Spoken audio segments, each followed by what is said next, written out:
अपने अंजाम को पहुंचने वाले हैं। तहरीक चल पड़ी है। अब हमारा सिलेक्टेड और सिलेक्टर्स को हमारा पेज पे आना पड़ेगा, वरना जाना पड़ेगा, जाना पड़ेगा, जाना पड़ेगा। आज तुम कहते हो ना कि सारे इदारों के साथ हम एक सफे पे हैं, तो इमरान खान याद रखो, सफा पलटते हुए देर नहीं लगती। ये गीदड़ जो तुम दमा के बाहर भागा था, ये हमला जनरल बाजवा पे नहीं है, ये पाकिस्तानी फौज पे हमला है।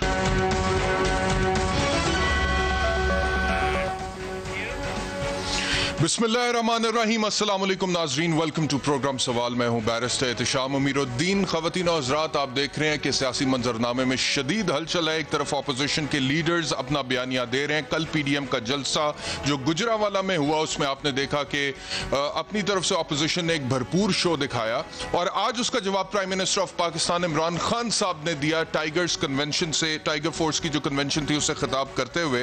इससे पहले कि हम आगे बढ़े, मैं आपको ये बताता हूँ कि खान साहब ने आज जितनी भी बातें की हैं, this is a war of narrative against narrative, यानी कि एक बयानिया दे रही है ऑपोजिशन और हुकूमत जो है वो दूसरा बयानिया दे रही है। ठीक है, हुकूमतों का भी बयानिया होता है, लेकिन मैं ये समझता हूं कि हुकूमतों को जवाब देना चाहिए अपनी कारकर्दगी से, अपनी परफॉर्मेंस से। और खान साहब ने आज जो कुछ बातें कही हैं, उसमें से चंद बातें सबसे पहले आपको सुनवाते हैं। देखिए, ये जो अब आप इमरान खान देखेंगे, ये एक मुख्तलिफ इमरान खान आने लगा। किसी किस्म का प्रोडक्शन ऑर्डर किसी डाकू को अब नहीं मिलेगा। जो नया इमरान खान, एक तो नया पाकिस्तान, एक नया इमरान खान बन गया। कल किसकी तकरीर सुन के जो उसने जबान इस्तेमाल की है उस गीदड़ ने, मैं ये आज अब फिर कहता हूं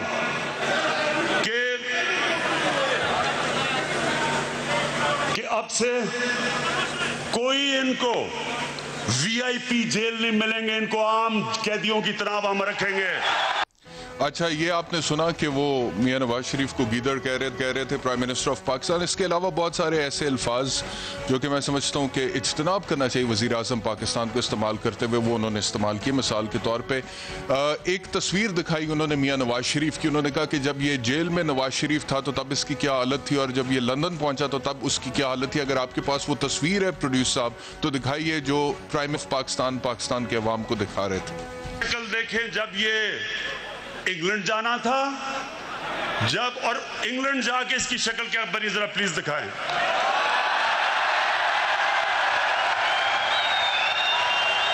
ये लंदन में, जरा भाई साहब क्यों आप सुन रहे हैं। जिस तरह मैं यहाँ पर बैठ के मेरा प्रोग्राम जब लाइव जाता है तो आप लोगों को बताता हूँ जी फलानी लीडर नहीं है, इसी तरह बाकायदा वज़ीर आज़म साहब बाकायदा आज तो ऐसे लग रहा था जैसे किसी प्रोग्राम की मेज़बानी के फ़राइज़ सर अंजाम दे रहे हैं। और मियाँ शहबाज शरीफ का जो शॉट उन्होंने दिखाया, उसके पीछे बैकग्राउंड सैड म्यूज़िक, उदास म्यूज़िक भी लगा हुआ था। और मियाँ नवाज शरीफ की जो तस्वीर दिखा रहे थे, आई एम सॉरी, वो एक तस्वीर तो वो थी कि जब if my memory serves me right, जब कलसूम नवाज साहिबा की वफ़ात हुई थी तो मियां नवाज शरीफ पैरोल से बाहर निकले थे और उस टाइम की उनकी जो तस्वीर ली गई थी, पैरोल से बाहर निकल के घर जाते हुए, जब उन्होंने अपनी अहलिया की डेड बॉडी जो है उसको रिसीव करना था और उसके बाद तदफीन के मराइल से गुजरना था, तो if my memory serves me right, तो एक तस्वीर वो थी और दूसरी तस्वीर वो आपको लंदन की दिखा रहे थे। इसके बिलावल और मरियम के हवाले से गुफ्तगू करते हुए प्राइम मिनिस्टर ने क्या कहा, ये भी सुनिए। एक उनमें से नानी होगी, लेकिन मेरे लिए बच्चे ही हैं वो। उन दो बच्चों ने आज तक जिंदगी में 1 घंटा हलाल का काम नहीं किया। भले किसके ऊपर हैं? अपने दोनों बापों की हराम की कमाई के ऊपर पले हुए हैं। बड़े सख्त अल्फाज का इस्तेमाल, दोनों बापों की हराम की कमाई पर ये पले हैं। तो मजीद उन्होंने फिर बाद में कहा कि मैं इसलिए इनकी बातों का जवाब नहीं देना चाहता। और ख्वाजा आसिफ के हवाले से बात करते हुए भी प्राइम मिनिस्टर ने कुछ कहा, ये भी सुनिए। रंगबाज ख्वाजा टेलीफोन कर रहा है जनरल बाजवा को, जनरल साहब मैं इलेक्शन हार रहा हूं, मेरी मदद करें। आंसू गिर रहे हैं, जनरल साहब मैं तबाह हो जाऊंगा, मेरी मदद करें, मैं इलेक्शन हार रहा हूं उस्मान डार से। गुजारिश अब सिर्फ ये है कि ठीक है, सियासतदानों में सियासी जुमलेबाजी चलती है, but at the same time जो गवर्नमेंट में होता है उसे ख्याल रखना था कि उसकी बुनियादी जिम्मेदारी ऑपोजिशन के बयानिए का जवाब देना नहीं है, बल्कि अवाम को डिलीवर करना है। अवाम जो कि अपने हकूक मांग रही है, चाहे वो रोटी, कपड़ा, मकान, तालीम, सेहत, इंसाफ है। बाकी चीज़ों को मैं अक्सर कहता हूँ कि फिलहाल हम साइड पे भी रख दें, तो सिर्फ रोटी के हवाले से बात करें तो inflation rate is one of the highest in Pakistan right now in the entire region. Bangladesh में, श्रीलंका में और हिंदुस्तान में इस वक्त जो महंगाई है वो कम है, पाकिस्तान में ज़्यादा है। हालांकि हिंदुस्तान बहुत बुरी तरह से कोरोना से इफेक्ट हुआ है, हम उतनी बुरी तरह से इफेक्ट नहीं हुए, लेकिन उसके बावजूद पाकिस्तान में महंगाई बहुत ज़्यादा है। तो जो गवर्नमेंट है उसका बुनियादी काम होता है कि वो अवाम को डिलीवर करे। तो अगर हमारे यहाँ पे इन्फ्लेशन रेट ज़्यादा है, और रोटी की मैं आपसे कह रहा था कि सिर्फ आटा, घी, चीनी, दाल, चावल जो गरीब आदमी को चाहिए चीज़ें, उस हवाले से अगर गवर्नमेंट परफॉर्म कर दे तो मेरे ख्याल में ऑपोजिशन फिर जो मर्जी कहती रहे, गवर्नमेंट को जवाब देने की जरूरत नहीं होती है। बिकॉज वो अंग्रेजी की एक कहावत है that actions speak louder than words. अगर आप अमल करके दिखाते हैं तो फिर आपको अल्फाज की जरूरत नहीं रहती है। तो मेरा मशवरा दोबारा वजीर आजम पाकिस्तान इमरान खान को यह है कि सर कारकर्दगी के ऊपर फोकस करें। ईसीसी ने अभी जो फैसला किया है कि गंदम अब इंपोर्ट करेंगे, ये जो गलत फैसला साजी है, एडमिनिस्ट्रेटिव फेलियर की तरफ मैं इशारा कर रहा हूं कि पहले गंदम हम लोकली प्रोड्यूस करते हैं और हमने ये फैसला किया कि जो हम लोकली प्रोड्यूस करते हैं उसको हम बाहर एक्सपोर्ट कर देते हैं। हमने एक्सपोर्ट कर दिया। जब वो एक्सपोर्ट हो गई तो लोकल मार्केट में उसकी शॉर्टेज हो गई, कीमत ऊपर चली गई, गरीब आदमी को आटा मिलना बंद हो गया। फिर हमने ये फैसला किया अब हम इसको इंपोर्ट करते हैं। तो जिन पैसों पे हम एक्सपोर्ट कर रहे थे उससे ज्यादा पैसों पे अब हम इंपोर्ट कर रहे हैं, हालांकि हम इसको लोकली प्रोड्यूस करते हैं। यही चीनी का हाल है। गैस और बिजली के हवाले से अगर मैं आपसे बात करूं तो बावजूद इसके कि गैस और बिजली महंगी हो गई है, गर्दिशी कर्जों में इजाफा होता चला जा रहा है और 2200 अरब तक गर्दिशी कर्जा पहुंच गया। और पिछले दिनों मैं अवाम के साथ एक प्रोग्राम कर रहा था, एक बंदे ने मुझे कहा कि सर आपको पता है मेरा बिल कितना ज्यादा आया पहले की निस्बत। मैंने कहा जी कितना?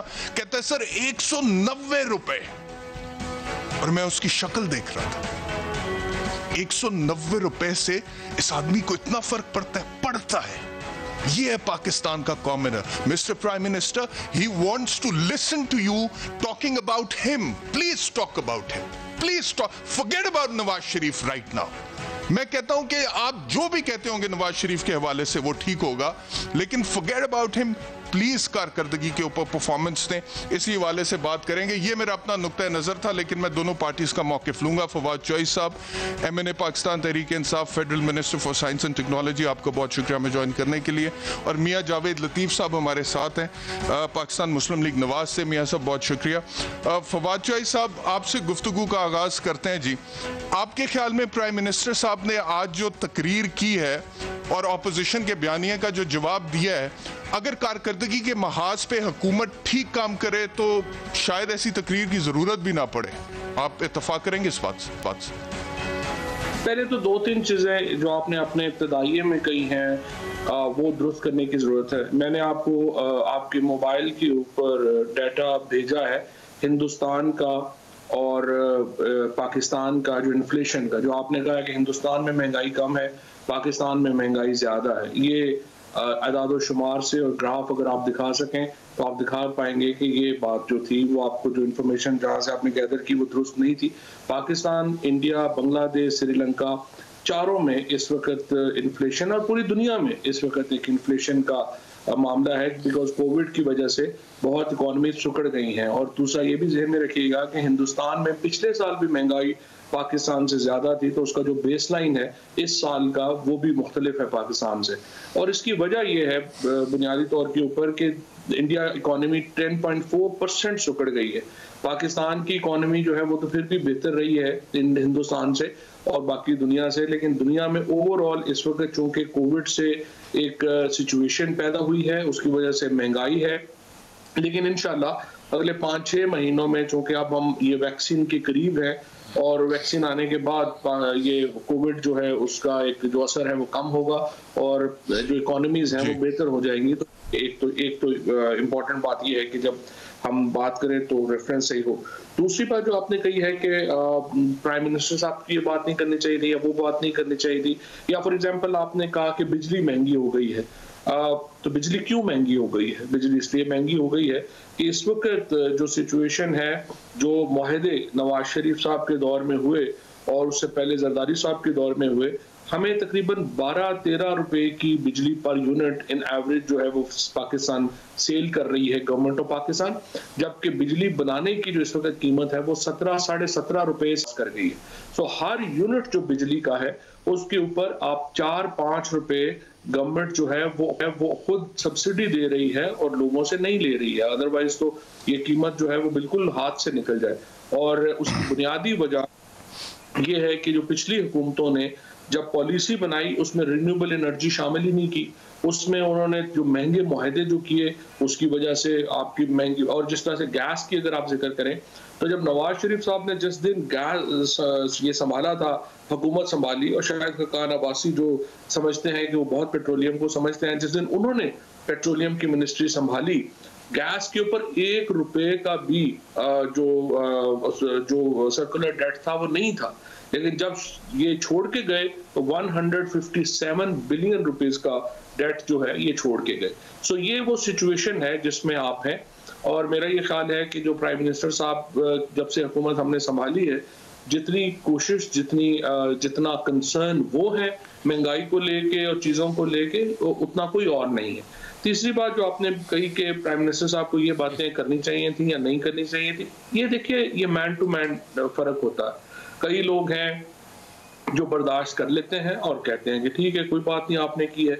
इमरान खान तो फास्ट बॉलर रहे हैं सारी उम्र, उन्होंने जो है जब उनको तो अगर कोई बाउंसर मारेगा और ये एक्सपेक्ट करेगा कि वो जो है वो अपनी दफा के ऊपर वो बिल्कुल स्टेट डिलीवरीज कराएंगे, तो ये तो इमरान खान को फिर जो नहीं जानता वही ये करेगा। देखिए वो तो फास्ट बॉलर है, अगर आप उनको इस तरह से ट्रीट करेंगे वो आपको उससे ज्यादा बुरी तरह ट्रीट करेंगे। अगर आप इमरान खान से रिस्पेक्ट चाहते हैं, उनकी इज्जत करें। जो पहले दिन जब असेंबली के अंदर इमरान खान जा रहे थे और मैं साथ था, और मुझे 100% मैं आपको बता सकता हूं कि इमरान खान ये कह रहे थे कि हमें पोजीशन को मिला के चलना है, इनके साथ इनके अगर जो इनके इश्यूज हैं उनको रिजॉल्व करते हैं। अगर आप खड़े होकर वहां नंगी गालियां देंगे और एक्सपेक्ट करेंगे कि प्राइम मिनिस्टर जो है वो आगे से मुस्कुरा के गुजर जाएंगे, वो उनकी तबीयत नहीं है। अगर आप उनसे रिस्पेक्ट करवाना चाहते हैं, आप उनकी रिस्पेक्ट कीजिए। ठीक हो गया जी। अच्छा, आप मुझे कह रहे हैं कि आपने मुझे व्हाट्सएप पे एक भेजा है फिगर्स वगैरह इन्फ्लेशन के हवाले से, मैं वो देख लेता हूँ और मैं भी आपको कुछ भेजूंगा फवाद चौधरी साहब, वो भी ज़रा देख लीजिएगा। इकोनॉमिक ग्रोथ रेट का कंपैरिजन और इन्फ्लेशन का कंपैरिजन जो वर्ल्ड बैंक या IMF या इंटरनेशनल इदारों की तरफ से किया गया, मैं भी आपसे शेयर करूँगा, आप भी वो देख लीजिएगा। लेकिन अब मैं ऑपोजिशन की तरफ आता हूँ। जावेद लतीफ़ साहब मुझे फरमाइएगा, वो ये कहते हैं कि ये जो बिजली आज पाकिस्तान के अवाम को महंगी मिल रही है, इसके जिम्मेदार आप लोग हैं। आप लोगों ने मुआहदे किए थे जिसकी वजह से बिजली आज हमें महंगी अवाम को बेचनी पड़ी है। दूसरी बात उन्होंने ये कही कि शायद खान अब्बासी साहब ने जब मिनिस्टर पेट्रोलियम के तौर पे ओहदे का वो उठाई थी जिम्मेदारी, तो तब 1 रुपया भी गर्दिशी कर्जा नहीं था गैस का, लेकिन जब उन्होंने छोड़ा तो 157 अरब रुपए का गर्दिशी कर्जा था। तीसरी बात उन्होंने ये की कि वो बाउंसर तो मारेंगे क्योंकि वो स्पोर्ट्समैन रहे हैं, और अगर आप नंगी और गंदी गालियां देंगे तो उसका जवाब भी फिर उसी तरह से आएगा। ऑपोजिशन क्या कहती है इसके जवाब में? देखें, मैं अर्ज़ ये करता हूँ, आपने मेरे लिए आसानी पैदा कर दी। जो मैं बातें कहना चाहता था वो अपने बयानिए में, अपनी गुफ्तगू के आगाज़ में वो बातें कहीं, और उसका काफ़ी हद तक उनको हक हासिल है। वफाकी वज़ीर साहब फवाद चौधरी साहब उससे इख्तलाफ कर सकते हैं, मगर मैं 2 चीज़ें अर्ज़ करना चाहता हूँ एहतशाम साहब। पहली बात तो ये है कि जहाँ तक बिजली गैस के रेट्स का तल्लक है, हमने महंगे मुआहदे किए तो उस वक्त बिजली सस्ती क्यों थी, और अगर हमने वो मुआहदे किए और आज कौम भुगत रही है, तो फिर ये बता दें कि पेट्रोल की कीमत उस वक्त क्या थी, आज क्यों ज़्यादा है। जहाँ तक गर्दिशी कर्ज़ों का तल्लक है या ग्रोथ रेट का तल्लक है, तो एहतशाम साहब जो गरीब आदमी है, जो 2 वक्त की रोटी को उसके लाले पड़े होते हैं कि सुबह की खा ली है, शाम की बच्चों के लिए कैसे लेके जानी है, उसको ग्रोथ रेट से कोई सरोकार नहीं है। हालांकि मैं ये कह सकता था कि हमारे दौर में जब हमारी हुकूमत गई तो 5.8 था और आज क्या है, मगर इसके बावजूद मैं ये कहूँगा कि उस वक्त पाकिस्तान के लोग जो थे क्या इस तरह महंगाई की चक्की में पिस रहे थे? क्या उस वक्त गैस बिजली के ये रेट्स थे? क्या उस वक्त इस तरह की बेरोज़गारी थी? क्या उस वक्त जो नए कारखाने लग रहे थे और आज बंद हो रहे हैं, ये सूरत हाल से दो चार थी? और उस वक्त जब हम आए थे पाकिस्तान के अंदर एहतशाम साहब लोड शेडिंग का सामना था पूरी कौम को, रियासत को। हमने बिजली के कारखाने लगाए, हमने पाकिस्तान से दहशतगर्दी का खात्मा किया। मगर मैं इन चीज़ों सबको छोड़ देता हूँ, मैं इनसे हट के एक बात करता हूँ कि आज एक शॉट सुनाया आपने प्राइम मिनिस्टर का, वो फरमाते हैं कि जो ख्वाजा आसफ साहब हैं वो हार रहे थे और उन्होंने जनरल कमर जवेद बाजवा साहब को, जो आज के आर्मी चीफ हैं, उनको फ़ोन कॉल की और कहा कि मेरा कुछ करें, मैं हार रहा हूँ। भाई मुझे ये बता दें कि मैं 100% अगर एहतशाम साहब आज के प्राइम मिनिस्टर की बात दुरुस्त मान लूँ तो फिर मैं गलत क्या कहता हूँ? फिर अगर वो हार रहे थे तो आज रिजल्ट क्या है? वो तो जीते हैं आज। इसका मतलब ये हुआ, मैं 100% बात मान लूँ आज के प्राइम मिनिस्टर की कि ख्वाजा आसफ हार रहे थे तो फिर जताया किसने उसको? फिर फोन कॉल किसको की उसने? बकौल प्राइम मिनिस्टर के। इसका जवाब जरा दे दें मियां साहब, मैं फिर दोबारा आपकी तरफ आता हूँ। एक सेकंड, मैं आपकी तरफ आ रहा हूँ, दोबारा आ रहा हूँ। Fawad Chaudhry sahab, would you like to respond to that? मैं आगे आता हूँ। ये आपने इंपॉर्टेंट बात की है, इंपॉर्टेंट बात की है। फवाद साहब इसका जवाब देना चाहेंगे आप? देखिए, पहली बात तो ये है कि ये बात कि ख्वाजा आसफ साहब ने फोन किया था, ये तो खुद रिपोर्ट हुई है और उस मीटिंग में ख्वाजा आसफ साहब सामने थे जिसमें उनको ये याद कराया गया था कि आपने जो फोनें की थी, अब आप बहुत बड़े बनते हैं कि हम एंटी एस्टेब्लिशमेंट हैं और हम तो कोई बात नहीं करते हैं। ये किसी ने नहीं कहा कि उनकी कॉल के ऊपर अमल दरामद हुआ था या नहीं हुआ था। हम तो जो प्राइम मिनिस्टर ने बताया है वो तो उस मिन्नत तरले का बताया है जो ये डाल रहे थे चीफ साहब को या बाकी और जो एस्टेब्लिशमेंट है उसको। और शुरू से ही इनका रवैया जो PMLN का है वो यही है कि ये कमरे में होते हैं तो ये पांव पड़ते हैं और ये बाहर निकलते हैं तो गले पड़ते हैं। यही भी एक उसी ज़िमन में एक मिसाल थी जो उन्होंने दी है। ये तो नहीं था कि उन्होंने फोन के ऊपर कोई अमल दरामद हुआ होगा या उनकी कोई इतनी हैसियत है कि चीफ साहब जो है उन्होंने जो बात करनी है ख्वाजा आसफ ने उस पर उन्होंने अमल करना है। वो तो अपनी मिन्नत तरले की बात है जिसको रेफर किया PM ने। अच्छा मियां जावेद लतीफ साहब, एक बात जो प्राइम मिनिस्टर ने आज अपनी तकरीर में की, जी आप जवाब देना चाहते हैं, दे लें जी, फरमाइए। एहतशाम, मेरा सवाल ये है कि ना मुझे फ़ोन कॉल का इल्म है, ना मुझे ये इल्म है कि ख्वाजा आसफ हार रहे थे और वो जीत गए। मैं बकौल प्राइम मिनिस्टर वक़्त के जो हैं वो आज कोट कर रहे हैं जनरल कमर जवेद बाजवा साहब को। वो कोट कर रहे हैं, या तो उसकी तरदीद आनी चाहिए, वजाहत आनी चाहिए कि झूठ बोल रहे हैं वक्त के प्राइम मिनिस्टर, और अगर तरदीद नहीं आती तो फिर मैं ये समझता हूँ कि जो बयान फरमा रहे थे प्राइम मिनिस्टर साहब वो दुरुस्त है। मैं मान लेता हूँ बकौल प्राइम मिनिस्टर के कि ख्वाजा आसफ साहब हार चुके थे, जीते क्यों? एक तो ये है। दूसरा मेरा ये सवाल है आपसे, ख्वाजा आसिफ साहब खुद मीडिया पर आकर ओन भी कर चुके हैं, लेकिन बहरहाल मियां जावेद लतीफ साहब, मेरा सवाल ये है कि इस वक्त मियां नवाज शरीफ साहब ने जो पहले भी तकरीर की थी और अभी भी जो तकरीर की है, मेरी ओन कर चुके हैं इस बात को। अच्छा, मेरा सवाल आपसे ये है कि मियां नवाज शरीफ ने पहले भी जो 2 तकरीर की थी और उसके बाद कल रात की भी जो उनकी तकरीर थी, हालांकि वो ऑन एयर तो नहीं हुई, पेमरा ने बैन किया हुआ मियां नवाज शरीफ की तकरीर लाइव टेलीकास्ट करने से, लेकिन खैर अगले दिन प्राइम मिनिस्टर साहब वो सारी तकरीर का जब जवाब देते हैं तो वो ऑटोमेटिकली उसके जो मंदरजात है वो पाकिस्तान के अवाम तक पहुँच जाते हैं। वज़ीर आज़म पाकिस्तान इमरान खान साहब की तकरीर के ज़रिए से, तो मेरे ख्याल से वज़ीर आजम साहब को इस हवाले से भी थोड़ी नज़रसानी करनी चाहिए कि अगर आपने टेलीविज़न चैनल्स को कहा है कि ये बंदा जो है ही इज़ अ कॉन्विक्ट और पेमरा ने हमें ये इंस्ट्रक्शंस दी हैं कि आप इनकी तकरीर जो है वो ऑन एयर नहीं दिखा सकते हैं लोगों को, तो फिर मेरे ख्याल में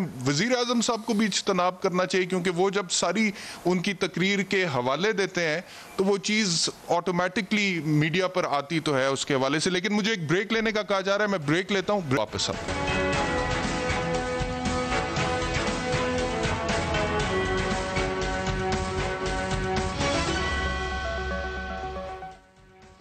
वेलकम बैक टू सवाल। मियां जावेद लतीफ साहब, सवाल मैं आपसे कर रहा था कि इस वक्त ये बात हो रही है, बहुत सारे टॉक शोज में भी हो रही है और वज़ीर आज़म प्राइम मिनिस्टर साहब ने भी इस हवाले से बात की कि हिंदुस्तान का मीडिया मियां नवाज शरीफ साहब की बहुत तारीफें कर रहा है और वो ये कह रहा है कि इस वक्त ये जो PDM का जलसा हुआ है, ये जो एहतजाज हो रहा है, ये बुनियादी तौर पे पाकिस्तान की मिलिट्री इस्टेब्लिशमेंट के खिलाफ या फौज के खिलाफ हो रहा है। तो ये जो हिंदुस्तान का बयानिया है, अगर ये आप लोगों का मकसद नहीं है तो फिर आप लोग इसकी वजाहत क्यों नहीं करते हैं? एहतशाम, मुझे सिर्फ ये बता दें कि पाकिस्तान के दिफा को नाकाबिल तस्खीर बनाने वाले के लिए इंडिया खुश होगा या उसको अफसोस होगा? आइन कानून की बालादस्ती की जब हम बात करते हैं तो इंडिया को खुश होना चाहिए या नाराज़ होना चाहिए? आप मुझे ये बताएं कि यही प्राइम मिनिस्टर आज के जो हैं और आज के पंजाब असम्बली के स्पीकर आज भी जहां प्राइम मिनिस्टर ये बात कर रहे थे वहीं पंजाब असम्बली के स्पीकर भी फरमा रहे थे। उन्होंने कहा कि नवाज शरीफ गद्दार हैं, नवाज शरीफ को फ़लाँ जनरल ने पाला, फ़लाँ जनरल ने सपोर्ट किया। यही आज प्राइम मिनिस्टर बात कर रहे थे कि फ़लाँ की चूसनी और फ़लाँ के ने सपोर्ट किया। हम तो उस वक्त की भी बात करते हैं कि उस वक्त भी किसी को ये हक हासिल नहीं था और किसी को, परवेज़ मुशर्रफ को भी हक हासिल नहीं था कि एक सीट वाले को ये लारा लगा देते कि भाई आपको प्राइम मिनिस्टर बनाया जाएगा। मैं आज भी ये बात कहने की जसारत कर रहा हूँ आपकी खिदमत में कि मैं ये कह रहा हूँ कि एहतशाम साहब, आप नाम लो कि फ़लाँ जनरल ने कौन से बैंक से पैसे निकलवाए और इनको दिए और सपोर्ट किया। आप भी फिर जनरलों की बात करते हैं ना। आप भी आज ये बात कर रहे हैं जनरल कमर जवेद बाजवा साहब के हवाले से, और 4 दिन पहले पंजाब असम्बली के स्पीकर बात कर रहे थे कुछ जर्नलों के हवाले से। वो कहते थे कि जनाब हमारी मेरा सवाल ये नहीं है, मेरा सवाल हिंदुस्तान के नैरेटिव के हवाले से है, हिंदुस्तान के नैरेटिव के हवाले से है। क्या आपका ये जो, मुझे ये फरमा दीजिएगा मियां साहब कि क्या आप लोगों ने ये जो एहतजाज किया पाकिस्तान की फौज के खिलाफ या पाकिस्तान के इदारों के खिलाफ किया है, हिंदुस्तान जिस तरह से पोर्ट्रे कर रहा है? हाँ, अब आ जाए, ये भी बात मैं कर लूँ, लेकिन वो जुमला एक कह दूँ कि मैं ये कह रहा हूँ कि पंजाब असम्बली के जो स्पीकर लगाए गए हैं, फिर ये भी बता दें कि उस वक्त जो उन्होंने बात की थी वो इंडिया को खुश करने के लिए की थी या नाराज करने के लिए की थी।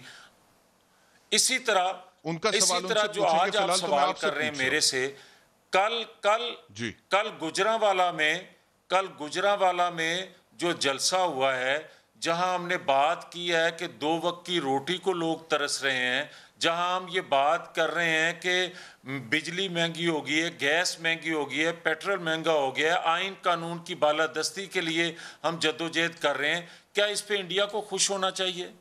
मुझे सिर्फ आप इस बात का जवाब दे दें कि जब हम ये बात करते हैं कि वोट चोरी नहीं होना चाहिए, तो इससे इंडिया को खुश होना चाहिए। हिंदुस्तान का मीडिया गलत पोर्ट्रे कर रहा है,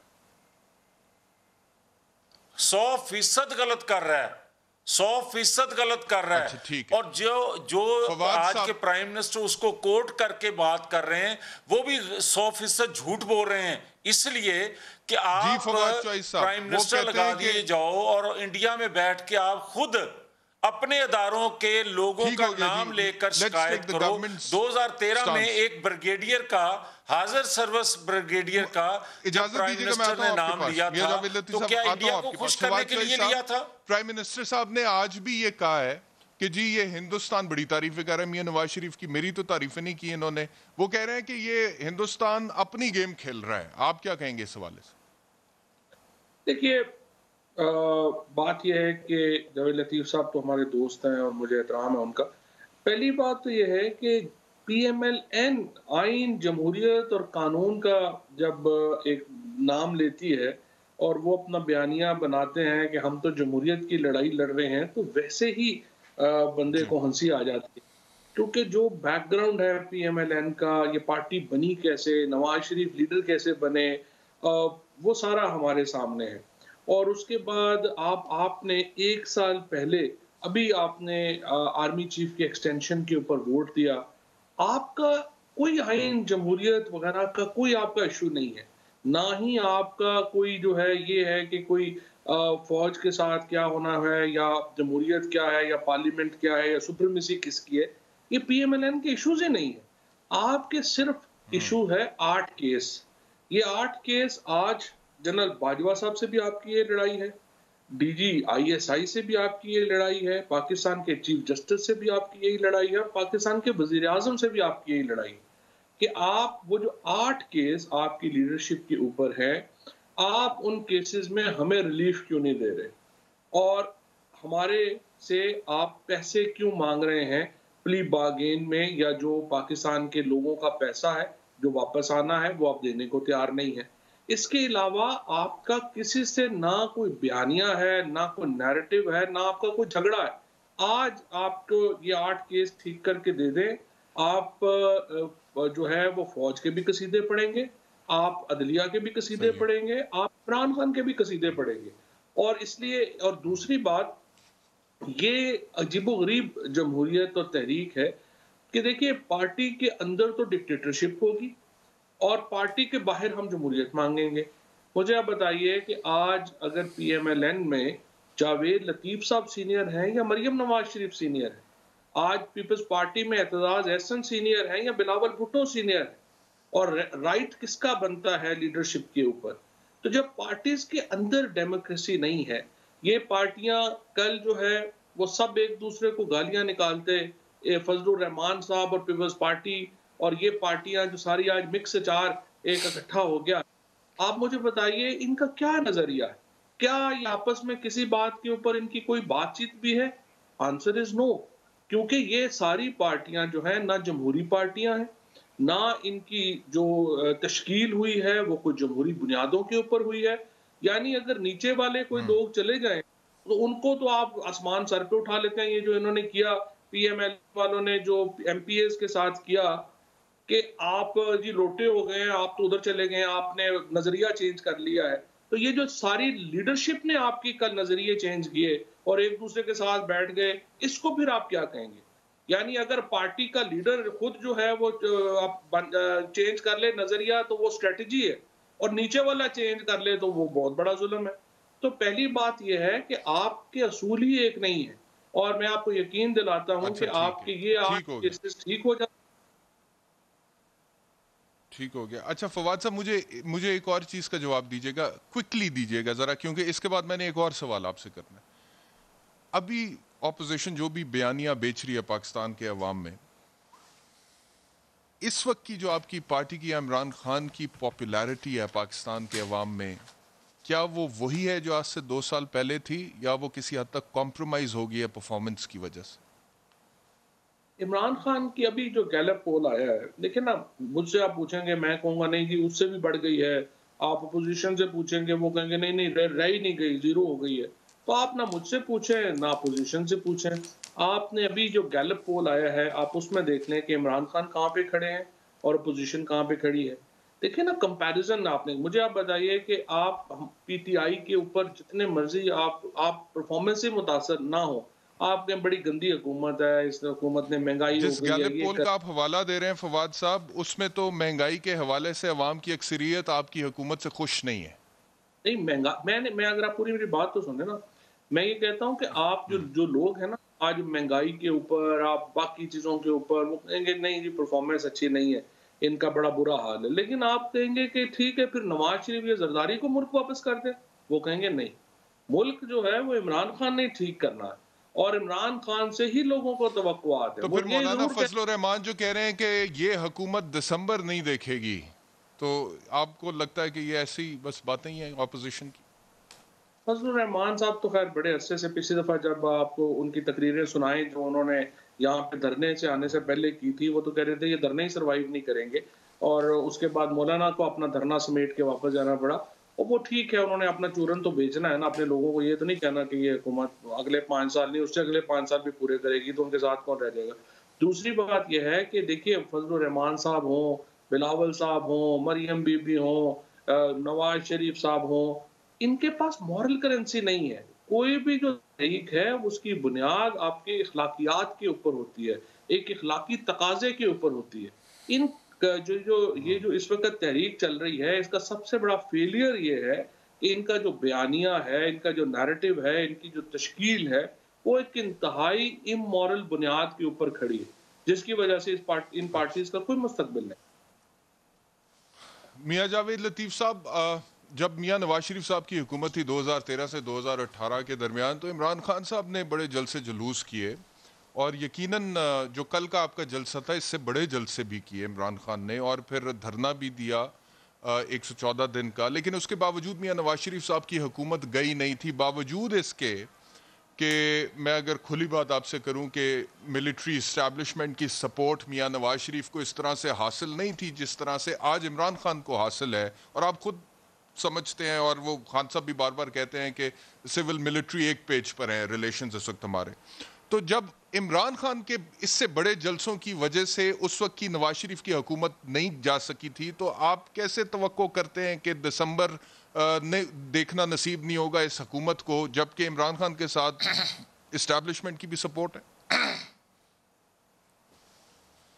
देखें, आप बात सही कह रहे हैं, और उसका सबूत इस तरह भी है कि आज इमरान खान साहब ने जो गुफ्तगू की उसमें उन्होंने इकरार किया, सही किया या गलत किया ये तो वो बता सकते हैं, मगर उन्होंने कहा कि हुकूमत को जनरल कमर जवेद बाजवा साहब ने बहुत सपोर्ट किया। अगर कोई काम किया है सैलाब में दीगर कौमी इश्यूज़ पर, तो उसको कहना चाहिए था PM को कि अदारे ने यकीनन सपोर्ट किया है, अदारे की बात करते, फिर शख्सियत की बात नहीं होती। और दूसरा मैं ये अर्ज़ करूँ कि जहाँ तक आपका कहना है कि क्या सवाल किया था आपने? मैंने आपसे सवाल ये किया था कि जब आपकी हुकूमत नहीं गई थी इससे बड़े जलसों और धरनों के नतीजे में, तो आज की हुकूमत कैसे जाएगी? इनके साथ तो एस्टेब्लिशमेंट भी खड़ी है।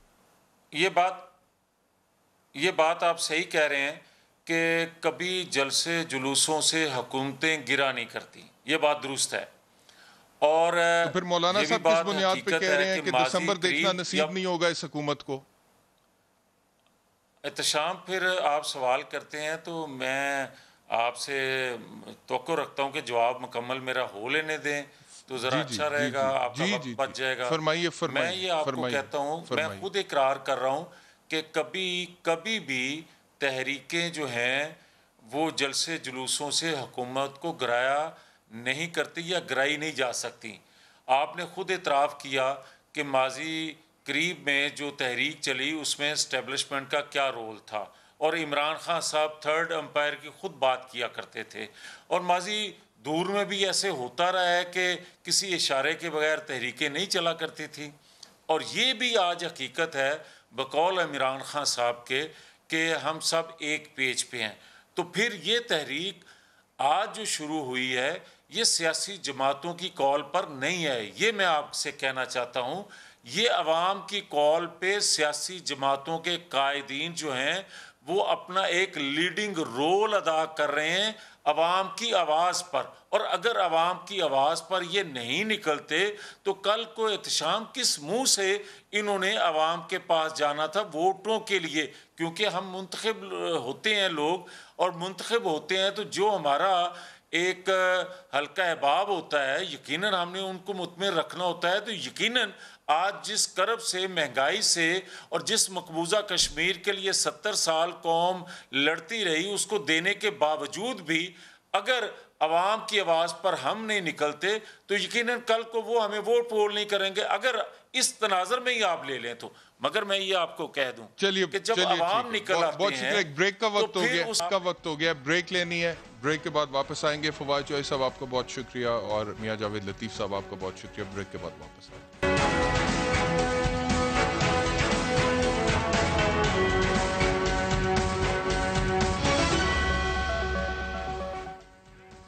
वेलकम बैक टू प्रोग्राम सवाल। हमारे साथ इस वक्त हैं पाकिस्तान पीपल्स पार्टी के सीनियर रहनुमा कमर ज़मान कायरा साहब। कायरा साहब बहुत शुक्रिया हमें ज्वाइन करने के लिए। इससे पहले कि मैं कोई भी आपसे सवाल करूं, प्राइम मिनिस्टर साहब ने कुछ सख्त अल्फाज का इस्तेमाल किया अपनी तकरीर में आपकी पार्टी के चेयरमैन के हवाले से और पाकिस्तान मुस्लिम लीग नवाज की मरीम नवाज साहिबा के हवाले से। वो ज़रा शॉर्ट सुन लेते हैं, फिर आपसे उसका रद्द अमल लेते हैं। सुनवाइएगा जी। एक उनमें से नानी होगी है, लेकिन मेरे लिए बच्चे ही हैं वो। उन दो बच्चों ने आज तक जिंदगी में 1 घंटा हलाल का काम नहीं किया। भले किसके ऊपर हैं? अपने दोनों बापों की हराम की कमाई के ऊपर पले हुए हैं। प्राइम मिनिस्टर साहब ने कहा जी कि उनकी बातों का तो मैं जवाब ही नहीं देना चाहता, तो आपका क्या मौकिफ होगा इसके जवाब में कायरा साहब? जब से कल का जलसा हुआ, वैसे तो जब अनाउंस हुआ था तब से ही हुकूमत के हवास उड़े हुए थे और वजीर आजम साहब ने इससे पहले भी बड़ी धमकियां वमकियां दी कि मैं अंदर करा दूंगा, मैं ये कर दूंगा, और उसके बाद उनके वज़रा का भी यही ख्याल था। कल के जलसे को वो ये गेज कर रहे थे कि हम रुकावटें डाल के, हम मुख्तलिफ तरह के रियासती हथकंडे इस्तेमाल करके हम इसको डाउन प्ले करा लेंगे। जब कल का जलसा और इतने बड़ा जमे गफीर अवाम का और जोशो खरोश खास तौर पे लोगों की इन्वॉल्वमेंट उन्होंने देखी, तो उसके बाद उनके हवास और ज्यादा खराब हुए हैं और वो इस तरह की गुफ्तगू फरमा रहे हैं। वैसे तो वजीर आजम साहब अपोजिशन में जब से थे तब भी इसी तरह की गुफ्तगू फरमाते थे और अब वो वजीर आजम बनने के बाद और जरा, लेकिन बुखलाहट के आलम में उनकी गुफ्तगू में और तुंदी आ गई है। उनके वज़रा और उनके साथी और उनके तर्जमान ये कह रहे थे कि कल अपोजिशन के रहनुमाओं ने वहाँ मुनासिब अल्फाज या उनकी जबान अच्छी नहीं थी।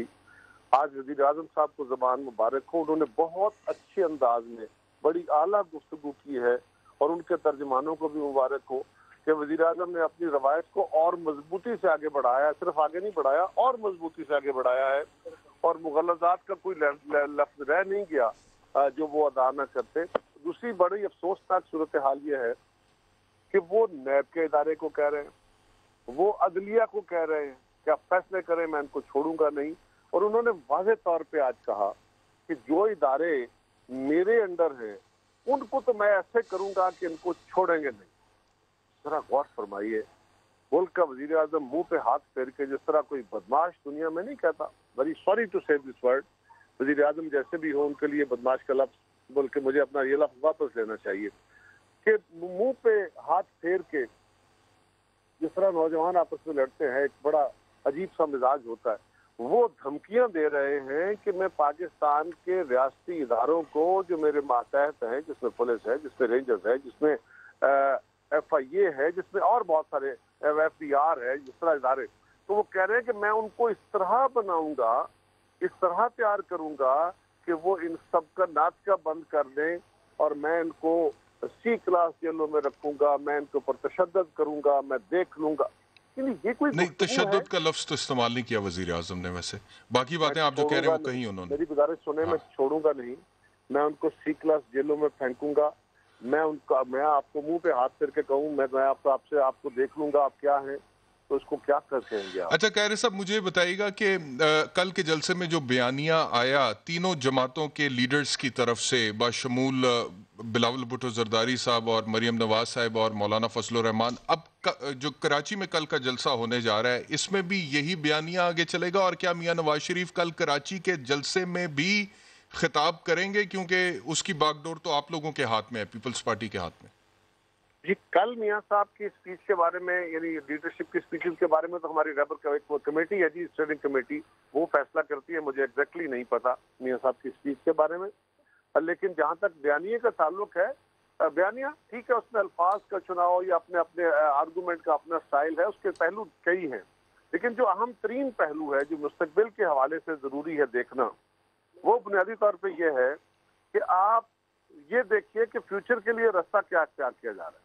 मोटी बात क्या है, जो फंडामेंटल बात है वो ये है कि पाकिस्तान के रियासती इक़्तिदारों को पाकिस्तान के सियासी अमल में मुदाखलत नहीं करनी चाहिए और पाकिस्तान के इदारों को आइन के दिए गए दायरा कार के अंदर अपना रोल अदा करना चाहिए। क्या पाकिस्तान का कोई जी होश जी शऊर बंदा इससे इनकार कर सकता है?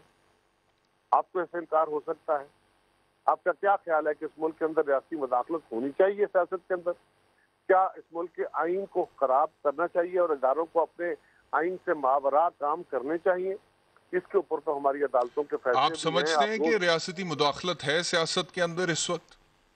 मैं क्या समझता हूँ, मैं तो जुल्फ़ नहीं, मेरा सवाल फिर आपसे ये है कायरा साहब, एक नेचुरल एक जवाब, एक काउंटर क्वेश्चन तो सुन लेना। फिर काउंटर क्वेश्चन आपके सवाल का जवाब दे। जनरल कमर जावेद बाजवा साहब की एक्सटेंशन के हवाले से आपकी पार्टी ने भी वोट दिए ना सर? अब आपके पिछले सवाल का जरा एड्रेस कर लूं फिर इस पे आता हूँ। तो जहां तक मेरा ताल्लुक है, मैं तो पिछले 50 साल से ये नैरेटिव लेके चल रहा हूँ। मेरी जंग नहीं है, मेरी जद्दोजहद है और जो इदारों की बेहतरी के लिए भी है, मुल्क की बेहतरी के लिए भी है, क्योंकि जब तक जमहूरी निज़ाम मुस्तहकम और फाल नहीं होगा ये चीज़ें आगे बढ़ नहीं पाएंगी। दुनिया का तजर्बा ये नहीं है। उसके लिए हाँ, पाकिस्तान के रियासती इदारों की तरफ से मुदाखलत हुई। क्या ISI के साबका सरबराहान ने एडमिट नहीं किया अदालतों के अंदर?